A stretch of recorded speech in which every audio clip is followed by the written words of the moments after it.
ওই ওই শয়তানটা আমাকে কিছুতেই বাঁচতে দিল না দিদিমণি।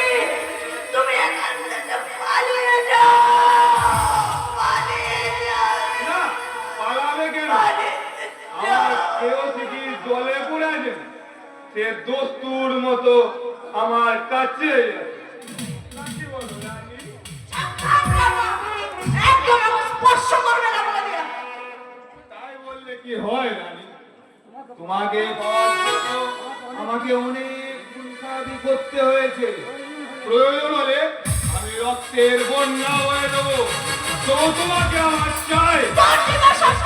কোনো শক্তি হবে না জানোয়ার। তাই নাকি?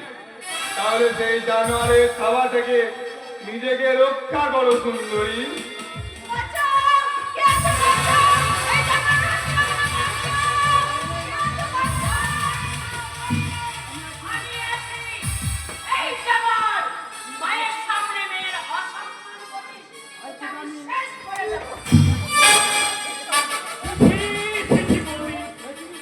তুমি কি করছো? তোমার সঙ্গে আমার ছেলে তো একটু ইন্টু পিন্টু করবে, তাই বলে তুমি এইভাবে মুখ সামনে কথা বলবে শয়তান। কারণ তোমার ছেলে তো একটা মোমবাতি। তোমাদের স্বার্থ কি সূর্য সঙ্গে পাল্লা দেওয়া?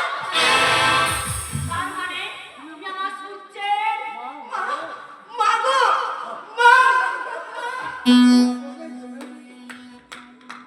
নাটক তো বেশ জমে উঠেছে দেখছি, কিন্তু এই নাটক যে এখানেই শেষ করতে হবে বৌদি।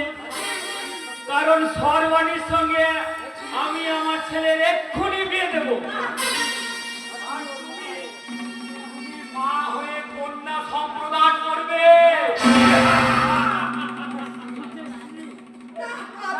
আমি যে সূর্যের স্ত্রী। আমার ঘরের লক্ষ্মী একশো অসম্মান সহ্য করবো না। এই, এই হারামজাদে! তোমাকে ভালো করে চিনি। আমার কাছে বাধা দিলে তোর অবস্থাও সেই নক্ষত্র সেনের মতোই করে দেব।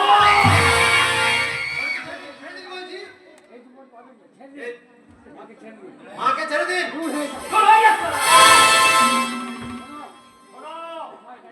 আমার কাছে কেউ বাধা দিতে এলে স্বয়ং ভগবানও তাকে মৃত্যু রোধ করতে পারবে না চন্দ্রকান্ত। সদানন্দ পিতার পতঙ্গের মৃত্যুর সময় হলে সে আছে রাহুলের কাছে, আর তোমার মতো জানোয়ারের মৃত্যুর সময় হলে তুমি করেছো আমার মায়ের অসম্মান।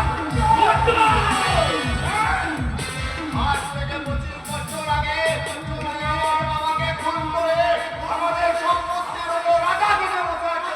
তাতেও আমি কিছু মনে করিনি, কিন্তু আজ তুমি আমার মাকে অসম্মান করে যে মহা ভুল তুমি করেছো, তোমাকে খুন করে করবো আমি সেই পাপের প্রায়শ্চিত্ত।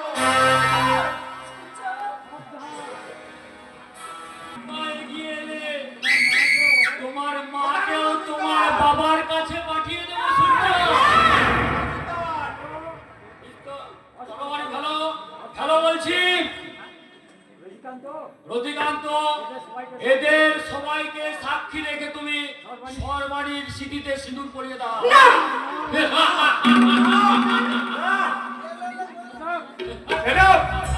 চিৎকার করে